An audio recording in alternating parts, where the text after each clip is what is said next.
currently serving as the director of our campus-wide environment initiative.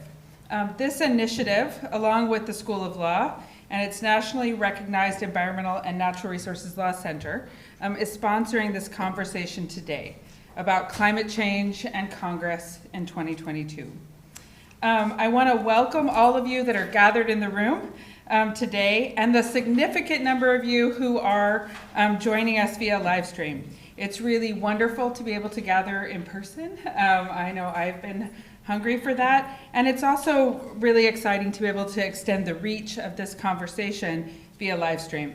So thank you all for being here. Before we begin, I want us to take a moment to acknowledge that we are gathered on Kalapuya Alihi, the traditional indigenous homeland of the Kalapuya people. And before I read the full acknowledgement, I want to offer some context that I think is relevant for the conversation we're going to have today. Questions of climate change and our collective effort to find solutions, the subject of our talk today, are deeply tied to and should be deeply guided by indigenous cultures, traditions, and knowledge. And as we do our work, we ought to commit to doing it in ways that are reciprocal and life-enhancing, not extractive. That, in and of itself, is a lesson for creating the just and livable future that we all hope for. With that in the front of mind, this acknowledgement is an important way to begin. Following treaties between 1851 and 1855, Kalapuya people were dispossessed of their indigenous homeland by the U.S. government and forcibly removed to the Coast Reservation in Western Oregon. Today, Kalapuya descendants are primarily citizens of the Confederated Tribes of the Grand Ronde and the Confederated Tribes of the Siletz Indians. And they continue to make important contributions to their communities here at the University of Oregon, to the state of Oregon, and to the world.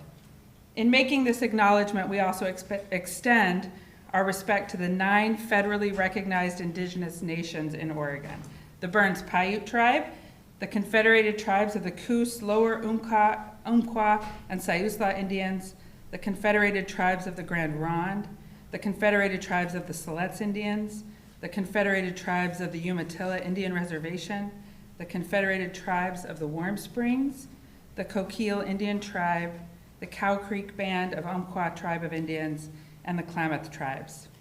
We express our respect to all those who have ancestral connections to this territory, as well as to all other displaced indigenous people who call Oregon home.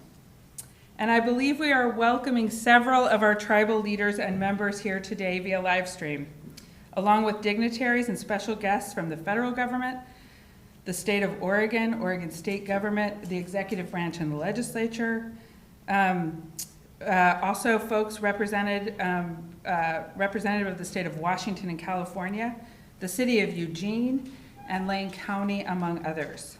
We also have so many from our own university community here, as well as those from around the country. This is the beauty of the live stream option.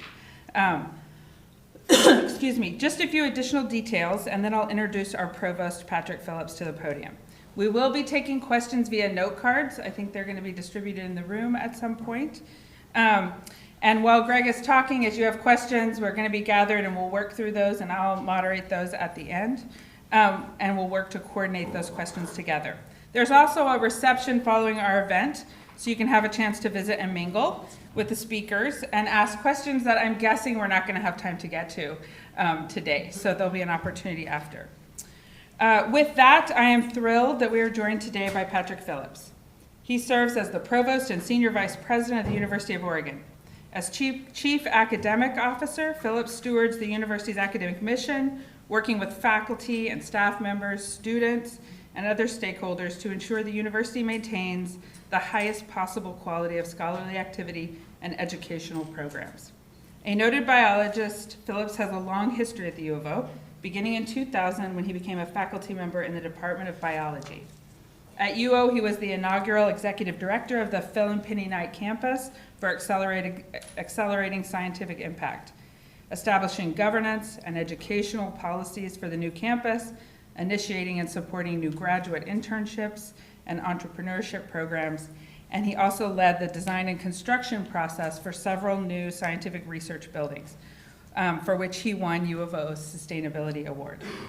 And for our purposes today, I want to note that upon becoming provost, at the very first meeting I attended when he took on the job of provost, he identified our work on the environment and climate change as both a historic strength and a strategic priority for the future of this university. He has been a guiding force behind the Environment Initiative and the work we're doing, as exemplified by our event here today. So please join me in welcoming Provost Phillips.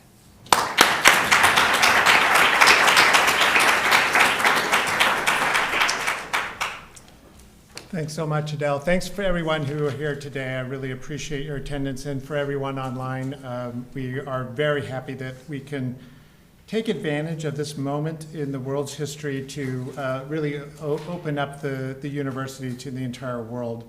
My role is, so Adele was introducing the person who introduces the person, which is so how these things sometimes work. And the reason why I'm up here is just to re-amplify. I want to thank Adele. As she said, my very first speech I gave as provost, I talked about establishing the Environment Initiative, and Adele was part of a group of faculty that helped envision what that mission could look like, and then she has led the initiative over the last few years with a great deal of energy and wisdom, and really drawn the whole institution together. Hundreds of faculty and staff have participated in these conversations. About a dozen or so faculty have worked over the last year, and at the end of the day, they just came to me a few weeks ago and said, climate change solutions is the thing that this institution needs to do at this moment in time right now, and who can argue, right? Who can say no to that, especially when dozens of faculty tell the provost what they're supposed to do. I usually try to do that. So as Adele said, the environment, we don't do this just because of this moment in the world, which of course we would want to be responsive to, but because we are the right institution to do it. If you look back at the history of the U of O, we have just pioneering work 40 years ago, essentially establishing the field of environmental humanities, which is now transformed appropriately into environmental justice as a broad perspective, and we have expertise across all the schools and colleges at the university, obviously, especially in the School of Law, where we have a nationally ranked environmental law program, and I thank Dean Burke for hosting us here today, as well as lending Adele to the initiative through these several years. So I could go on, but at the end of the day, this is what Oregon as a university would be expected to be known for, and we are very fortunate that we are great at it. Oregon as a state is known as a place of beautiful environment. It's what people expect of Oregon. So this is of the place. So I like to say that we're not only the University of Oregon, we're a university in Oregon, and we can take advantage of that as well as own our responsibility to the state, and that's to become a university for Oregon, because Oregonians care, and I'm really glad that we have so many people across the state in the federal government who are joining us today.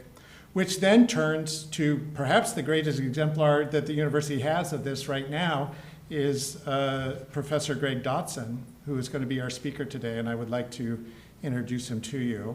Greg is an expert on energy and environmental law and politics, and that's what we're going to hear about. Professor Dotson is a 1995 graduate of Oregon Law, so he is of that legacy of world-class expertise here. He left Oregon for Washington, D.C., where he worked for the U.S. Congress until 2014. He's still alive, so that shows his resilience. And he's held senior positions on 2 congressional committees, including service as Chief Environmental Counsel on the House Energy and Commerce Committee. And in that role, he was a lead congressional staff member for the American Recovery and Reinvestment Act of 2009, legislation that invested $90 billion in the nation's transition to clean energy, which we're just starting to see the full benefits of now. And of course, that set the stage for just a huge amount of work since then. So Professor Dotson brought all of this rich experience back to the University of Oregon in 2016, and he began sharing it with Oregon's future lawyers as well as scholars across the country. In 2021, we couldn't contain that expertise any longer. He was awarded the Dean Bauer Lifetime Achievement Award for his work to protect the environment, and then he took a leave of absence from the University of Oregon to accept a position as chief counsel on the U.S. Senate committee. This time he's got a promotion on environment and public works. This places him among the very few, if any, who have held these senior positions for both the U.S. House and the U.S. Senate. And so while working for the Senate, the Congress passed, as you well know, and I think we're going to hear more about, the Infrastructure Improvement and Jobs Act, which President Biden signed into law in November 2021. And we now welcome Professor Dotson back to the university. And as someone once said, he comes to us at the turning of the tide. We are committed to our role in this challenge, to the academic impact that the university can have, as well as I think there's energy nationally, and that's what we look forward to hearing about, to really understand and address this challenge. So with that, I give you Professor Dotson.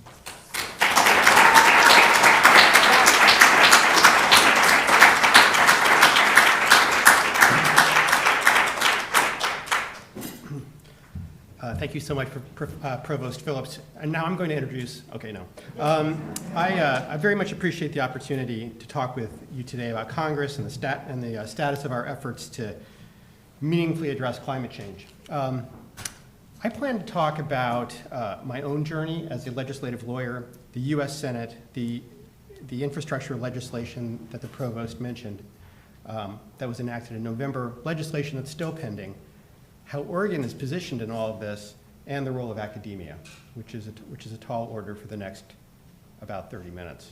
I think all of you already understand the importance of climate change, so I won't spend time today explaining the urgency around the need for action. But suffice it to say that the Intergovernmental Panel on Climate Change, the gold standard on climate change science, has told us that the world really needs to peak emissions no later than 2025, so 3 years from now, and then dramatically reduce emissions each year if we want to avoid the worst consequences of climate change. President Biden has sort of acknowledged the importance of this goal. He's pledged internationally that the country will reduce our emissions by 50 to 52% by 2030. It's a very ambitious goal. It's going to be tough to achieve. The good news is that we've never had more affordable options that are available today. And so, as I tell my students, even if we miss any goal we may set, every ton of pollution we avoid makes the world a marginally better place. So today's talk, I hope, bring focus to some of the political and institutional challenges to effective climate action. Unfortunately, molecules of carbon dioxide in the atmosphere are linked to the arcane institutional rules and practices that have developed in the U.S. Senate over the past many decades. So to paraphrase George Bernard Shaw, some men see things as they are and ask why. I dream of how things could be, and I ask, well, how are you going to overcome the filibuster? Incidentally, that joke would kill within a 1 mile radius of the U.S. Capitol. And you got it first.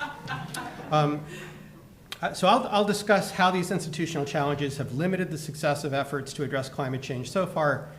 But we have made real progress, and I think we must celebrate our successes where we've had them. After the 2020 election, politics aligned for significant federal action on climate change, and President Biden had run on a strong platform of climate action. The leaders in Congress shared that conviction. And the last time that alignment happened was in 2009. It doesn't happen very frequently. So I wanted to see if I could help. So over the past year, I had the privilege to work as the chief counsel for the U.S. Senate Environment and Public Works Committee. And I just do want to take a second to thank Dean Burke and Provost Phillips for their support in my leave of absence over the past year, just to make all that possible for me and for my work. The Senate Environment and Public Works Committee, or sometimes people call it the EPW Committee, is at the epicenter of congressional consideration of climate change. And that's because it has expansive jurisdiction over the nation's environmental policies, as well as federal public works projects. So that means the committee has jurisdiction to write laws governing air pollution and surface transportation.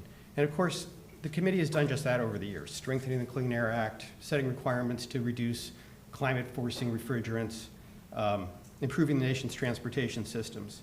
And that's a fitting topic because the transportation sector is the single largest source of emissions of greenhouse gases in our economy. So reducing emissions from the sector has to be a priority. And until the Supreme Court says otherwise, the Clean Air Act remains our strongest regulatory tool for securing reductions going forward. The chief counsel on a committee is sometimes referred to as the committee's lawyer. In the most general sense, you advise members and staff of the committee on just any number of matters. Part of that is a workaday role, ensuring compliance with Senate ethics rules, reviewing products of the professional staff members for a host of issues, constitutional requirements, drafting consistency, et cetera. The chief counsel also helps senators navigate committee and Senate procedure, whether it's hearing, committee markups, floor consideration of legislation, and understanding of and compliance with both this committee and Senate rules can determine success or failure. So the chief counsel has an important role in interfacing with the Senate parliamentarian on a host of important matters. The Senate rules specify every committee's jurisdiction, but constantly there are disputes that come up over who has jurisdiction over what. And so here's a simple example. If a senator introduces a program that would provide consumer rebates for new heat pumps, for example, in order to reduce air pollution, that program would fall under the air pollution jurisdiction of the EPW committee. But if you have a very similar proposal that would provide rebates for heat pumps without any mention of air pollution, it would largely fall under the energy technology jurisdiction of the Energy and Natural Resources Committee. And if you decided to do it with a tax credit instead of a rebate, it would be the Senate Finance Committee. And so that's the very simplest one, but you can imagine as you get into complex policy, the disputes can be somewhat profound. The Senate parliamentarian, who is a nonpartisan officer of the Senate, is ultimately responsible for deciding what legislation is referred to which committee, and the chief counsel may be responsible for making the arguments to the parliamentarian about where a bill should be referred one way or another. And in my case, I also had a policy portfolio relating to my expertise on climate change policy, which I've worked on for 2 decades. So I had the privilege of working for Senator Tom Carper of Delaware. He is the chair of the committee and a senator that is deeply concerned about climate change and also personally committed to the goal of bipartisanship. Oregon's own Senator Jeff Merkley also is a leader on the EPW committee. So I often, staff rarely get to make sort of public addresses on these matters, so I do want to say clearly that it does take a lot of hard staff work for Congress to do its job, but nobody works harder than the senators themselves. They ultimately have to make all the hard decisions, and they have to deal with the political outfall for what those decisions are. So I have great admiration for the members of that committee and Senator Carper specifically, and they're working hard every day trying to accomplish a set of very difficult, disparate goals, and it isn't easy. So I said, I wanted to try to help with climate change. It's clearly the challenge of our time, and I had some experience I thought could be of assistance because this wasn't my first tour of duty in Congress. When I graduated from the University of Oregon School of Law in '95, as a first-generation law graduate in my family, I had a personal and professional goal of trying to protect the environment. And my degree ended up serving me well. I worked for nearly 2 decades in the U.S. House of Representatives, working on clean energy, climate change, and pollution control issues. During this time, I ended up having some significant brushes with history on both the successes and failures of federal efforts to pass meaningful climate legislation. In this photo, I'm on the floor of the U.S. House of Representatives with my old boss, Representative Henry Waxman from Los Angeles. We had just spent multiple days on the House floor during consideration and passage of a climate change bill in 2009. And I took my experience outside the government for a few years and led an environment program at a DC think tank. But then in 2015, I learned of the opportunity to return to the University of Oregon and pass on what I had learned to the next generation of lawyers. I was excited to do that, and so my family and I moved from Capitol Hill in Washington, D.C. to College Hill in Eugene, Oregon. And I was proud to join the ranks of Oregon's excellent faculty and learn how to take my applied experience in the academic context. And I think all that experience was helpful.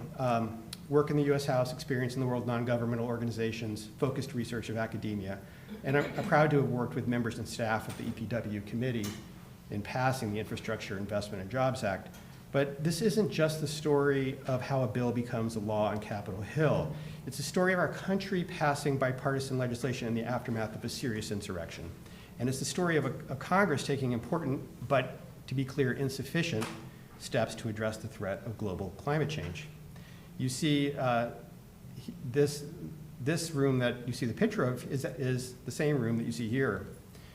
During all the time I spent on the House floor, I never dreamed I would see a scene like what unfolded on January 6th. Violent insurrectionists attempting to thwart the peaceful transfer of power after a fair and free election. I know all too well the halls, rooms, and staircases that we've all seen in the videos of that day. And I have colleagues who barricaded themselves in the rooms to stay safe. Yet watching it unfold on television, even I didn't realize just what a major threat to democracy this was. When I showed up to work in the Senate in 2021, barricades still surrounded the Capitol grounds, and the National Guard was still sleeping in the basement of the Senate office buildings. Polarization was at an all-time high. My experience on the Hill over the years had been one in which you have to forge these relationships across the aisle with your counterpart staff, and sometimes those relationships can be very difficult. But they're essential if you want to get things done. You have to figure out how to work together. And but the aftermath of January 6th, I think, was different. It was just, I'd never seen the level of distrust and polarization any higher. And so the strategy to address climate change and infrastructure had to factor in this extreme dynamic into account. So first, some basics, and I apologize for all of you that know this. After the 2020 election, the Democrats, along with the two independent senators who caucus with them, obtained 50 of the 100 Senate seats. Combined with Vice President Kamala Harris's tie-breaking vote, the Democratic Party secured the majority leader and the committee chairs. This gave the Democratic caucus the ability to hold hearings, mark up Senate, and to govern the Senate floor. In essence, they could set the agenda, although with such a razor-thin majority, they had minimal ability to maneuver. Now, the two most important numbers to know about the U.S. Senate are 60 and 50. 60 and 50. Under the current interpretation of the Senate rules, there must be 60 votes to begin debate or conclude debate on a piece of legislation. So this empowers a minority of senators to deprive the majority of 60 votes and therefore prevent consideration of legislation. This is what people are referring to when they're talking about the filibuster. It means that you can have 59 senators who may even say, I'm not 100% sure I want to vote for this, but let's start talking about it. Let's start sharing amendments. Let's see if we can move something on this topic. 59% of the caucus of the entire Senate could want to do that, and they would be unable to proceed to that debate due to the filibuster. And so this is the reason we don't have climate change legislation. It's the reason we don't have gun safety legislation. And there's a host of other popular policies that simply never get to be debated because of the filibuster. To be fair, it might also be the reason that we've never seen amendments proceed to undermine the Clean Air Act, or undermine the Endangered Species Act, because it works as sort of a check on both excesses, I'd say. 50 is also an important number. There are only a couple of exceptions to the filibuster. The most important one is the budget reconciliation process. Back in the 1970s, Congress decided that the annual budgeting process was so important that it should not be allowed to get bogged down by the same procedure that could bog down other substantive bills. And so the Congressional Budget Act of 1974 provides that a budget bill containing only budgetary provisions has an expedited process with limited amendments for consideration in the U.S. Senate. That means a budget reconciliation bill needs only to receive a majority vote to pass. And so I think it's obviously true that climate action at the needed level of ambition does not have the support in the Senate of 60 votes. And so reconciliation was seen as the way forward. So 60 and 50 explain how the strategy for infrastructure and climate change was developed. The White House and its allies in Congress decided that first they would pursue a bipartisan infrastructure bill that would contain funding and policy changes that were agreeable to both parties, fund roads, fix bridges, invest in trains and transit, and a bunch of other good projects. The second phase would be to pursue a budget reconciliation bill, which could be passed with just Democratic votes. This legislation was known as the Build Back Better Act, and it would not only bring additional focus on climate change, but also include a host of other popular needed provisions like curbing excessive pharmaceutical prices, helping people pay for childcare, and other issues. All things that poll in sort of the 70% level of public approval. In February of 2021, the president convened Republican and Democratic leaders on transportation and asked them to get to work. So first, the EPW committee came together in March, and we unanimously approved, on a bipartisan basis, legislation to fund the nation's drinking water and wastewater infrastructure. This was called the Drinking Water and Wastewater Infrastructure Act of 2021, authorized $35 billion for water resource development projects across the country, with focus on upgrading aging infrastructure, addressing the threat of climate change, investing in new technologies, and providing assistance to marginalized communities. It said up to 40% of those funds would be available for disadvantaged communities in rural, urban areas around the country. Then in May of 2021, the committee again came together, unanimously voting to approve the Surface Transportation Reauthorization Act of 2021. This legislation set a new baseline of funding at a historic high of $303.5 billion. It's a 5-year spending bill for the Department of Transportation, funding highways, roads, bridges, bicycle paths, other alternatives. And this marked a 34% increase over the previous enacted level from 2015. The legislation was very much a bipartisan compromise. As such, it contains provisions that each of us may like and others that we may dislike. It does not, put us on a clear downward trajectory for emissions, but it includes some critically important elements to move us in that direction. The legislation, for the first time ever, requires every state to establish a carbon reduction goal for its transportation sector, and the bill creates several new climate-related programs. One to fund carbon emission reductions in the transportation sector, one to fund resilience projects in the transportation space, and a new program to deploy electric vehicle charging infrastructure. The bill also contains a new $1 billion program to reconnect communities. And so these are funds that would be used to address highway projects in the 1950s and 60s that were so harmfully developed in ways that they split communities of color in urban areas around the country. It happened time and time again throughout the country. And so this is a program specifically dedicated to saying, let's find solutions to these historical artifacts and ways to reconnect these communities. And people are finding solutions, boulevards, capping highways, et cetera, but it costs money, and this program may start to help. So these water and transportation bills really became the backbone of the Infrastructure Investment and Jobs Act, which President Biden signed into law on November 15th, 2021. The bill is often referred to in shorthand as the IIJA. Ultimately, the IIJA contained many contributions from other committees. It grew to over 1,000 pages in length. It contained a bipartisan energy bill from the Energy and Natural Resources Committee, an appropriations title, and titles from most other committees as well. It's an historic investment in the nation's core infrastructure priorities: roads, bridges, rail, transit, ports, airports, electricity grid, water systems, broadband, and there's even a record amount of funding to remediate contaminated surplus sites. And of course, those funds will mean a lot to the state of Oregon, which will get its fair share.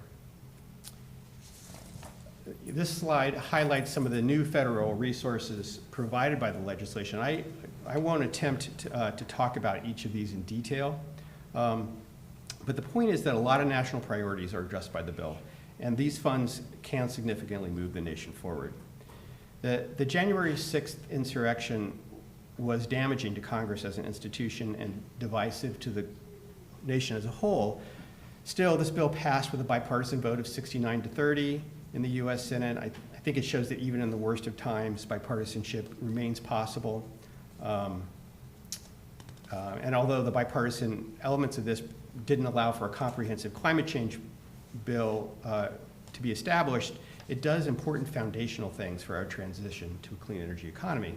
For example, the IIJA establishes new programs to tackle emissions from the transportation sector.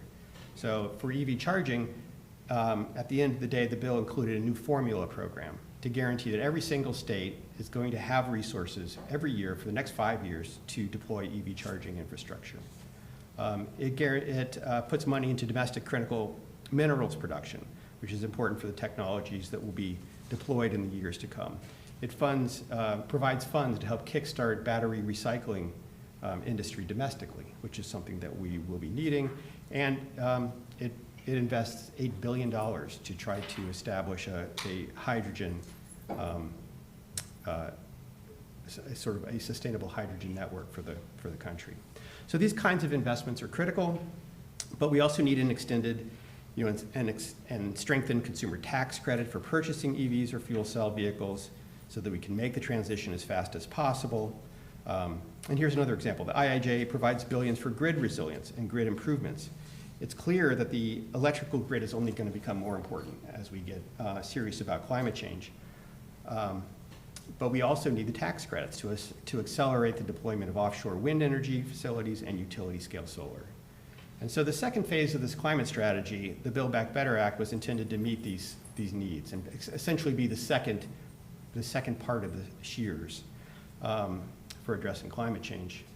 By using the budget reconciliation process, the Senate would be able to pass the bill with just 50 votes, as I indicated, and getting 50 votes has itself proven quite difficult, unfortunately.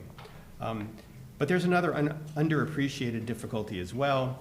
While tackling climate change through reconciliation avoids the filibuster, it has its own arcane procedural challenge, and every provision has to comply with the so-called Burke rule. The Burke rule is a requirement authored by the famous West Virginia senator by the same name. That rule specifies that every provision has to be budgetary in nature. It has to produce a change in federal outlays or revenues.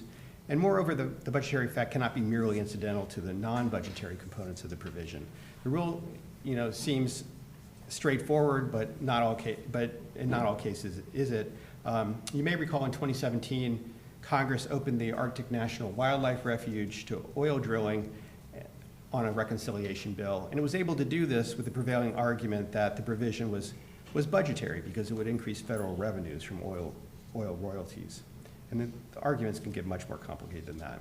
When a provision violates the Burke rule, any senator can just raise a point of order and the provision is stripped from the bill. And the only way to retain the provision after that is to get 60 votes, which is how we arrived here in the first place. So it might not be practical, obviously, to have those 60 votes. So who decides whether a provision violates the Burke rule? That takes us back to the Senate parliamentarian. And over the last year, the parliamentarian has made a series of decisions that limited the availability of reconciliation. She's issued rulings establishing new requirements for committee consideration of budget reconciliation bills. And on substantive issues, she's ruled that the minimum wage policy is not a budgetary issue, even though it affects both outlays and revenues of the federal government. She's ruled that immigration reform would violate the Burke rule, even though it's estimated that immigration reform could result in an additional $39 billion a year in combined federal, payroll, state, and local taxes. So, to be clear, I'm not trying to argue that the parliamentarian is getting these decisions incorrect, but I'm just trying to demonstrate that there are serious challenges, even in the expedited path of trying to move these kinds of policies. And unfortunately, you don't know all the stumbling blocks until you're well down that road and committed to it. And that makes climate policy even more challenging in the Senate. And it gets even more interesting. The parliamentarian makes rulings, but the rulings are often not written down. They're based upon precedent, yet there's no agreed upon set of precedents available for reference. And even an example from a previous reconciliation bill may be of limited value unless there's also proof that that specific provision was challenged and that the parliamentarian issued a ruling upholding its inclusion, which they're not required to write down. So institutional history is at a premium. And so I know there's a number of lawyers in the audience. Imagine litigation where the relevant precedents are not readily available, rulings may not be written down, you don't get to hear your opponent's arguments, there's no appeal to a ruling, and you know you'll have to go back to the same judge day after day. Welcome to the U.S. Senate. So notwithstanding these challenges, the House and the Senate worked together in remarkable collaboration, in my view, and crafted legislation that passed muster. The House passed the Build Back Better Reconciliation Bill on November 19th, 2021, right after the IIJA. So this bill offers universal pre-kindergarten, generous subsidies for childcare that extend well into the middle class, expanded financial aid for college, hundreds of billions of dollars in housing support, home and community care for older Americans, a new hearing benefit for Medicare and price controls for prescription drugs, and for the reason that we're all here, $550 billion to transition the U.S. economy away from fossil fuels to renewable energy, which would be the largest investment in history. A major portion of those funds are focused on disadvantaged communities to ensure they're not left behind in a clean energy transition. So unfortunately, as I'm sure most of you know, the bill has stalled in the Senate as it appears to be a vote or two shy of 50. And I guess I'm here to tell you, though, that conversations are continuing in the Senate, and so about how possibly it might be possible to get a final bill over the finish line. But as of now, unfortunately, the future is uncertain. A meaningful opportunity remains, at least for a bit.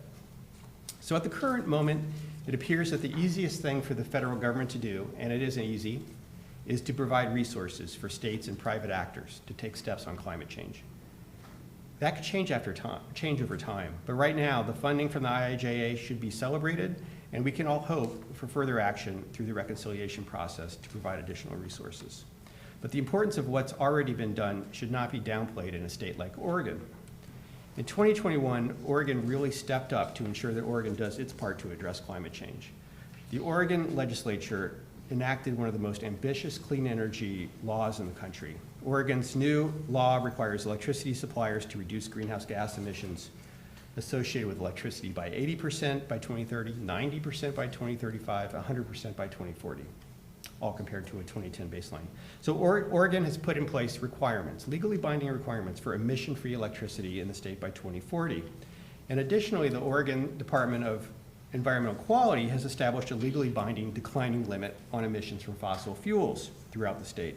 And that program will require a 90% reduction in emissions by 2050. Together, these programs and many others at the state level position Oregon as a national leader on climate change policy.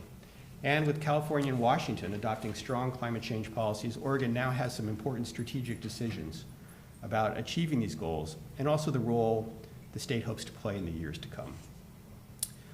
With state law pulling technologies into the market through mandates or standards and federal assistance pushing these new technologies, there are some really powerful possibilities.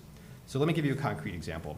The state of Oregon requires automakers to sell an increasing percentage of zero-emission vehicles in the state pursuant to state law.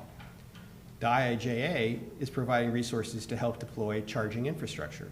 So you already have the building blocks for that system. What other initiatives will the state undertake to accelerate that transition over time? Here's another example. The state of Oregon is requiring a move to emission-free electricity. The IIJA established a multi-billion-dollar program to deploy green and blue hydrogen. Could the pull of the state's clean electricity standard combined with this push of federal investment in hydrogen lead to the state playing an important role in the nascent renewable hydrogen industry? And finally, from a regional perspective, since the 1960s, Oregon has played an important regional role in energy by connecting the Northwest to California. To date, this has been to intertie for hydropower from the Bonneville Power Administration and Canada to connect with California. Recently, we've seen cheap solar power come up from California, sometimes for free for Southern Oregonians. And in a future where there's even more demand for clean electricity, will Oregon bring its world-class offshore wind resources to market using these same interties to the other states? These are some of the important questions to think through. And it brings me to my final point. which is what is the role of academia in accelerating this transition? You know, we're really at a critical moment for the state and the region, and there's little reason to think that the future will look like the past. In fact, it really can't. And so how the state decides to answer some of these questions or not answer them will have important effects on all of our futures. And every entity and person should be looking for opportunities to contribute and support solutions. Academia can and should play a critically important role. How should our communities grow? How do we equitably make these transitions? How do we answer the many technical and economic questions we will undoubtedly face? What else in the state should we find? Where else in the state would we find such a depth of expertise in architecture, planning, chemistry, economics, business, and law?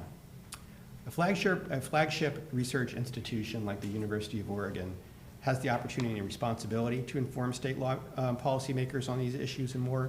And so I was very excited to hear more from Provost Phillips today about his vision for that.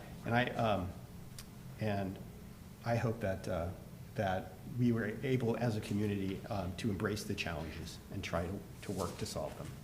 So thank you for.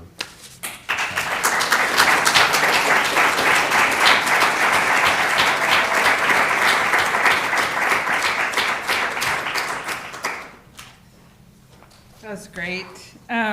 Greg, it's just an honor to be your colleague and a fellow Duck, so go Ducks. I had to say that. Two Oregon law grads here.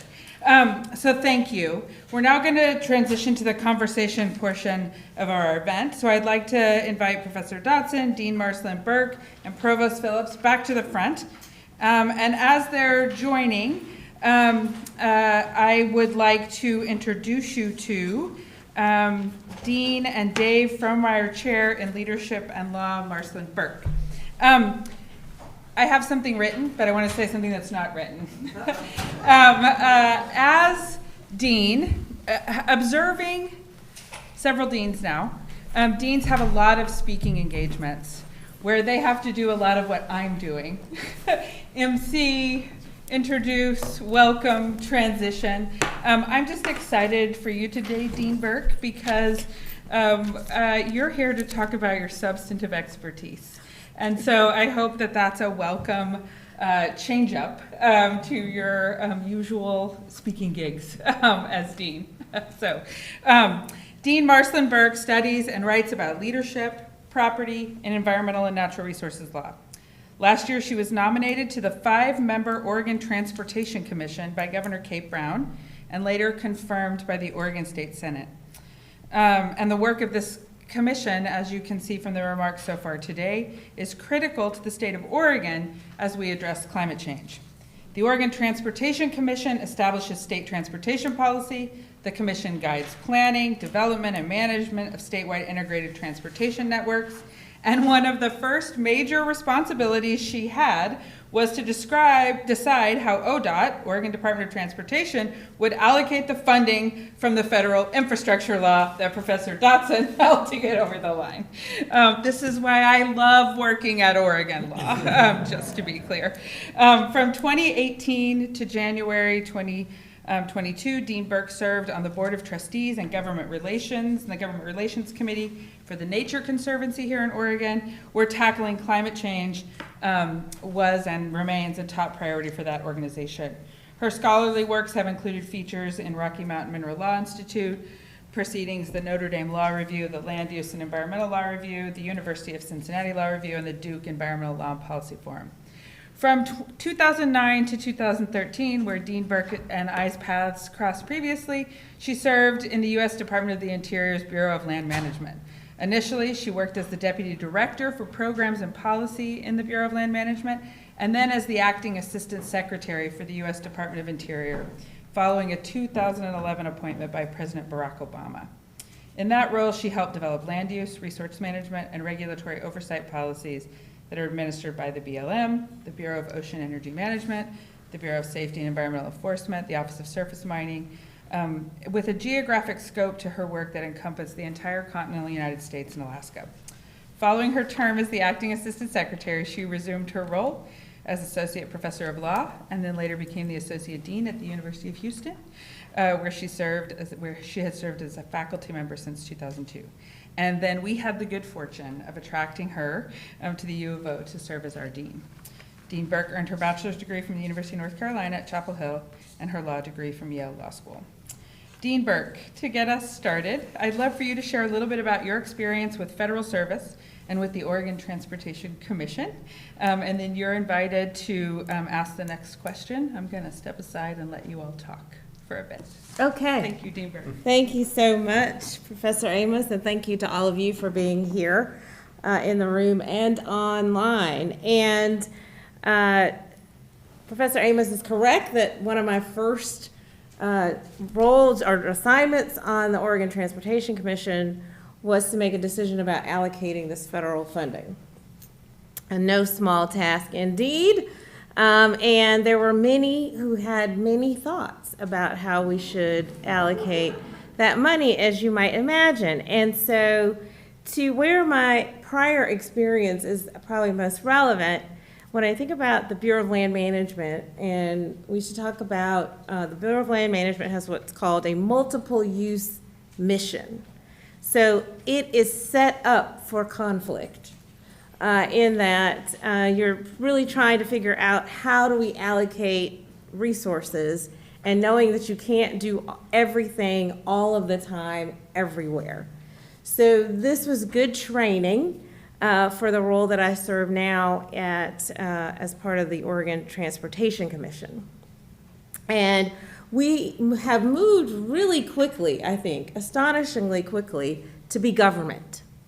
In that I was confirmed in November, I believe, of last year. And then in January, we set about really analyzing different proposals for how we might allocate this funding. So to say a little bit more about what that funding really looks like coming from the federal government, like this is, as Professor Dotson gave us sort of a glimpse on what it means across the nation as a whole, but also particularly here in Oregon. So over the next 5 years, Oregon will receive an additional at least, and this is important, at least $4.5 billion in federal resources to be invested in our transportation system, right? So no matter how you look at that, that's a huge deal for our state, right? 4.5, that's billion with a B, right? Dollars for the state. And what it does really, to narrow this down, really want to talk about about 1.2 billion that goes to funding for roads, which is about a 38% increase over our budget, and then another 200 million for public transit funding, which is about a 35% increase to the state's usual budget. So if Provost Phillips said to me, Marcelin, we're going to increase the law school's budget by 38%, right? I mean, my face would probably break because I would be so happy. She has actually asked for that, by the way. So widely, right? And this is an incredible infusion, but as I'll talk about a little bit later, the needs are so great. And that, the things that Professor Dotson talked about being still hung up in Congress are really important to the future of the state of Oregon as well as to the future of the nation. But in that money, there was $268 to repair and replace our bridges, $45 million for transportation, $30 million for bicycle and pedestrian projects, $200 million for local governments to invest in their own community priorities, about $82 million designated for new programs related to specifically to climate change, to invest in transportation projects that will reduce greenhouse gas emissions, and $94 million to increase our resilience with respect to disasters, right? Earthquakes, tsunamis, and to adapt to climate change. And also there's about $52 million for electronic vehicles, and for charging, for infrastructure of those. And most recently, the Department of Transportation announced the plan to really spread the infrastructure across the state. So you could travel from Portland to Pendleton, from Ontario to Bend, from Astoria to Gold Beach, right? To make sure that you could crisscross the the state in electric vehicles. And we know that automakers are making plans to be able to supply because the demand is ever increasing here in Oregon. And I would note again about the influence of the University of Oregon in all of this. The chair of the Oregon Transportation Commission is Bob Van Brocklin. And Bob is a double duck. Bob is a graduate of the law school and also the College of Arts and Sciences in poli-sci. And he's practiced law in Portland, has retired from active practice of law to be, in part, to be the chair of this commission. And so it's also, as Professor Amos was saying, how great it is to be a part of the University of Oregon, to realize that what happens here really has a direct impact on what's happening in our state. And so I think we're moving really quickly, as I said, to get to allocate the funds, and we did that made the decision at the end of March, the Transportation Commission. And what's interesting, you hear all these numbers, 4.5 million, 1.2 million. Well, there are a lot of buckets for the money, right? The money is earmarked, designated for certain things. And really, we were only making decisions about a little less than a third of that available funding, and what we've called the flexible funding. And as I said, there were a lot of opinions about how we should spend that money. And we had some that focused on what we might call fix it, right? Exactly what you think, fix the aging infrastructure, fix the roads, fix the bridges. There were those who are more interested in alternative modes of transportation, alternatives to vehicles, individual passenger vehicles, right? So pedestrian and bicycle and public transit. And so they thought we should invest all of that flexible money in that direction. And there was local climate, helping local governments amend their plans for climate change. There were asks for that. And then one that we didn't talk about that much, but is incredibly important, and that was our need to improve conditions for people with disabilities to be mobile. And we had a commitment, in fact, by law, that we needed to fix these ramps or curb ramps, right? So people can just move about town. And that's actually taking up about 95 million of that money. So we were talking about $412 million we needed to distribute. And we got lots of feedback, sought it out, received feedback on how to allocate the money. And I will wrap here with sort of this very long introduction about what I've been up to by saying that you can go online and see how we ultimately allocated the funds. And as I expressed in that final meeting, I had a concern about what we call the peanut butter method of allocation, right? That we, rather than hanging our hat in one particular direction, like we're gonna just go straight for fix it, or we're gonna go straight for bike and pedestrian and public transportation, we spread it out among many different priorities. But they were all priorities that we had identified on the commission, that we had received from the public feedback, that the Department of Transportation had identified as priorities. And then the other thing about needing to do this rather quickly is there's a lot of money that is yet to be allocated from the Act. There's going to be, the states are eligible to apply for grants for this funding, but there's a time limit on the money. And so we needed to act quickly to make decisions so that we could move forward with projects and also be ready to get ourselves in the best possible position for the grant, to be able to qualify for these grants. And one of the things Professor Dotson and I was talking about before the program began is one of these is thinking about how to develop a system, an equitable transportation system, right, that meets the needs of all Oregonians. So when I came to Oregon, and I would hear people say, oh, it's all about Portland, right? Everything the state ever does is all about Portland, right? Certainly, the most people live in Portland. And there are lots of transportation issues in Portland, but what are the jobs of the commission and why we have representatives from all across the state is we have to think about people across the state, not only where they live, but what are their financial means, whether they're physical challenges, where they have disabilities, all of these different issues that we have to take into account in developing transportation solutions. And a big part of this, and Professor Dotson can talk about this later, in that grant funding, the federal government is going to be looking to see that we are making choices that take into account all the members of our community and all of those interests.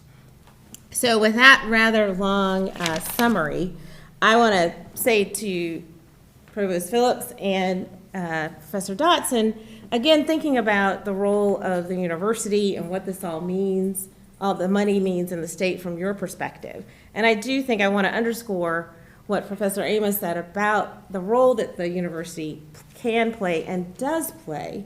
It's by no accident, right, that people are looking to us for our expertise and that we are also actively engaged in this policymaking space where Professor Amos and I crossed paths earlier. She was the nation's water lawyer at the U.S. Department of the Interior. And so we've sort of moved back and forth between academia and the political sphere, but trying to bring our academic prowess to the political and policy debates. And so I'm really excited that Provost Phillips took this initiative and that we're going the direction that we are. And so I invite them now to elaborate on that. Well, I won't have a lot to add. I'd like to hear more from Professor Dotson because it's his area of expertise, this interface. I would say that I see two ways. Obviously, the University of Oregon is only going to directly engage in all of these investments in some subsets of the field. So, for instance, Dr. Shannon Betcher in our Department of Chemistry has started this new Center for Electrochemistry, which is training students for the future careers and really innovations in battery technology and hydrogen and all those kinds of things. That's what one thinks about a university from an innovation point of view. We, as I already highlighted, that we have this deep historical strength in a wide variety of areas. For instance, our college design is nationally known for our green architecture. We have public planning and transportation design and all of those kinds of things. Those are kind of direct applied aspects of the world.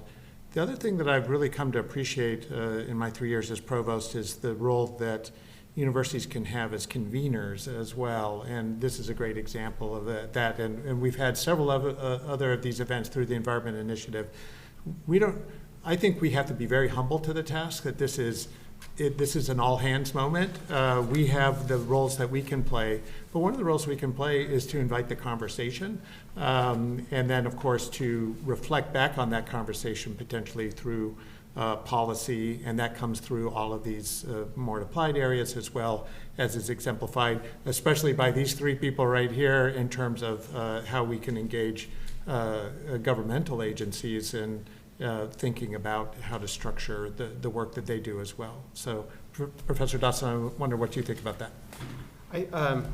I have to observe that, I've spent more time than I really expected to talk about January 6th, but on January 6th of 2021, we were actually on a webinar with the state legislature talking about all the various clean energy programs that have been adopted around the country. And, it's impossible to know if we played any significant role in what the legislature actually ended up doing, but it was a very worthwhile effort, it felt, to just share our research about what other states were doing, and essentially the Oregon legislature said, "Oh yeah, well, hold my beer," and then they end up passing a bill that surpasses them all. So I think it's a great service that we potentially provided, and makes me proud of our state. Great, that's a very Eugene thing, hold my beer. I just saw another brew pub going in somewhere on one of the streets here, so we have the most brew pubs per capita probably anywhere, which we're very proud of. I actually wanted to follow on, so I think actually Professor Amos, we've already heard the story, Dean Burke, you coming with this depth of knowledge from your governmental work, and you can imagine bringing that to our students to create this next generation. I wanted to just quickly flip it back on you and think about, especially because you ping pong back and forth now a couple of times, has your experience as an academic and your time in the university, how did that influence you as you went back for your work in the Senate this time around? Was there something to be gained from that? So I had a very personally gratifying experience in that in 2018. So I mentioned I think in my comments that Oregon has adopted, along with about a dozen other states, a requirement that automakers sell zero-emission vehicles. It doesn't exist at the federal level. It's only a state requirement. It's about a dozen states, about 40% of the auto market. So it's enough that it actually drives the production of these vehicles. It's kickstarted the electric vehicle industry pursuant to these state laws. So in 2018, the Trump administration said, oops, these state laws were all preempted in 1975 and no one noticed. And so therefore you can't require zero-emission vehicles anymore. And so I ended up writing a series of articles on that topic. One looking back at all the actions of Congress over the years, finding, well, not only, there was so much evidence of wanting to be supportive of these state laws, not preemptive. And then another article that looked at just implementation of those regulations over the years. I did that work through the ENR Center with ENR fellows who were just terrific. But anyway, it was just immensely gratifying because the Biden administration came in, reversed that policy, and doing so cited my research. So I thought that was a terrific outcome. So now, no longer do we have that threat of preemption. Maybe it'll return. Seems like nothing is dead forever, but as of now, those state laws continue. And you've worked so much more in the executive branch than I have. You may have additional points to make.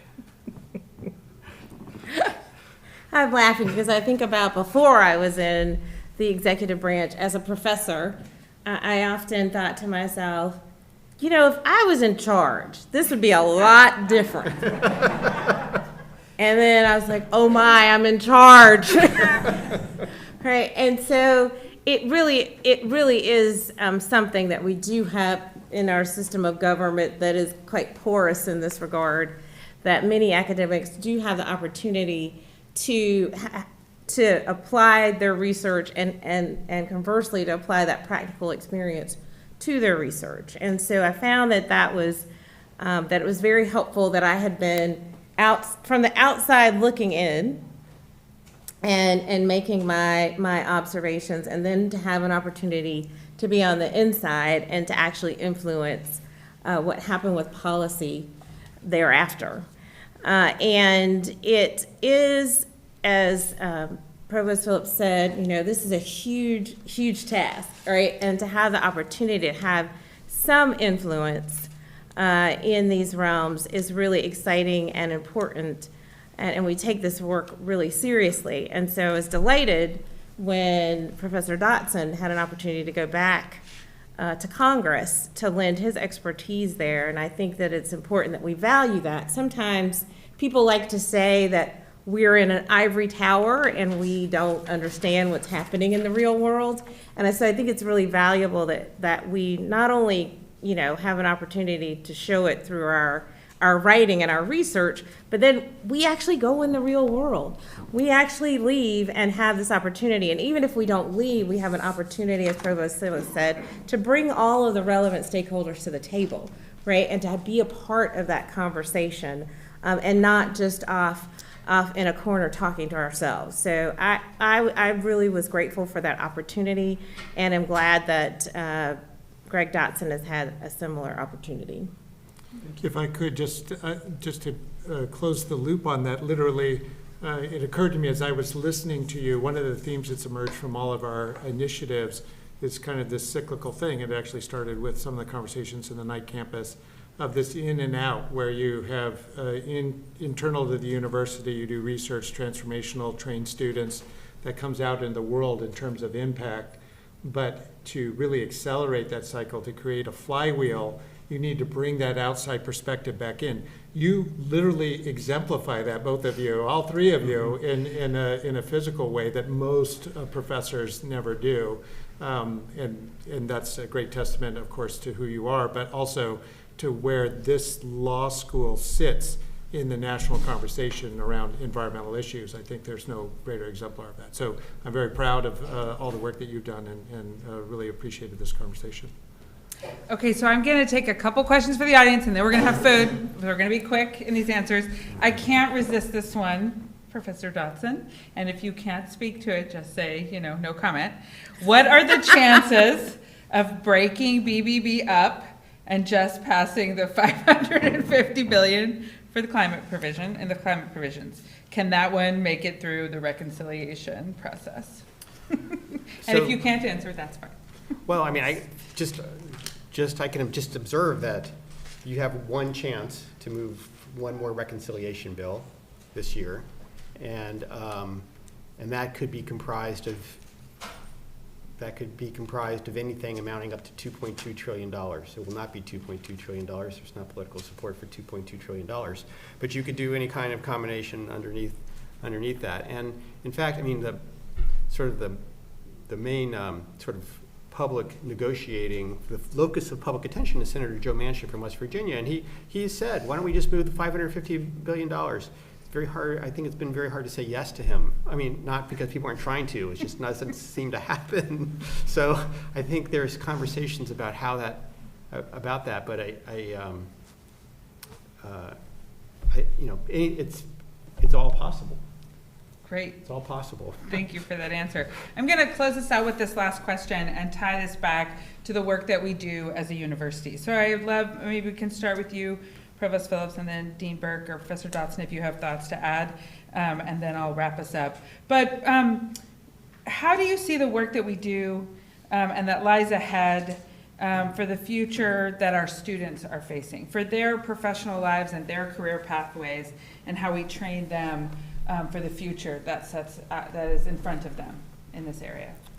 Good. That is definitely a question of the day. The first thing I have to say, I've never been called Provost Phillips so many times in a row in my whole life. Sorry, Patrick. And just please, everybody, if you run across me on the street, just call me Patrick, please. But Lawyers are a little formal. I know. I really appreciate it. I got that vibe right away. So that being behind us.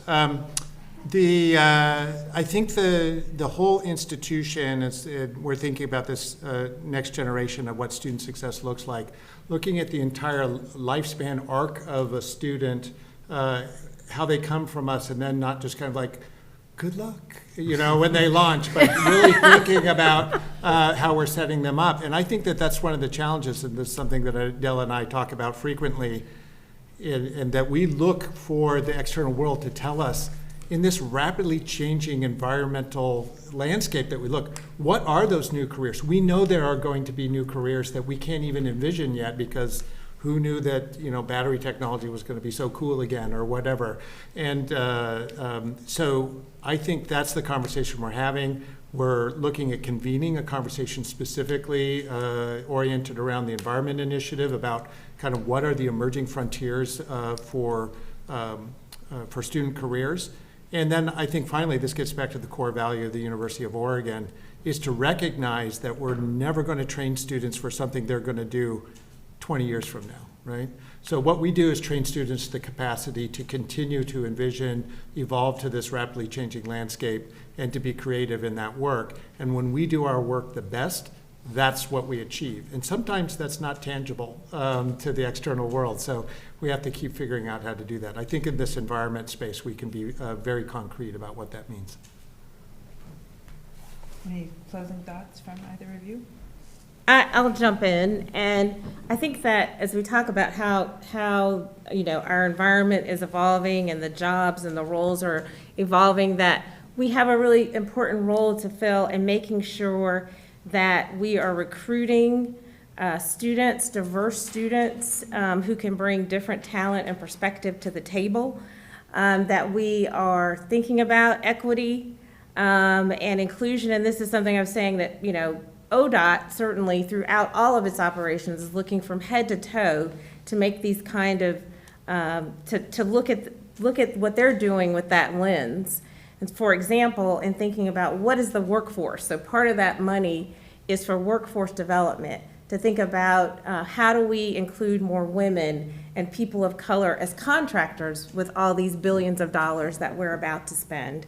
And so I think the university has a very important role in bringing in that talent, whether it be in the form of students, faculty, or staff, and making sure that we are a part of that conversation, and that we're helping to build that knowledge and that skill for those emerging professional opportunities.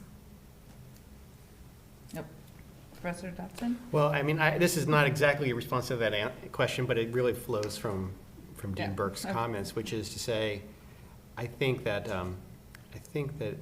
equity is so centered in people's minds in Washington, D.C., in the Democratic caucus in ways I've never seen it before.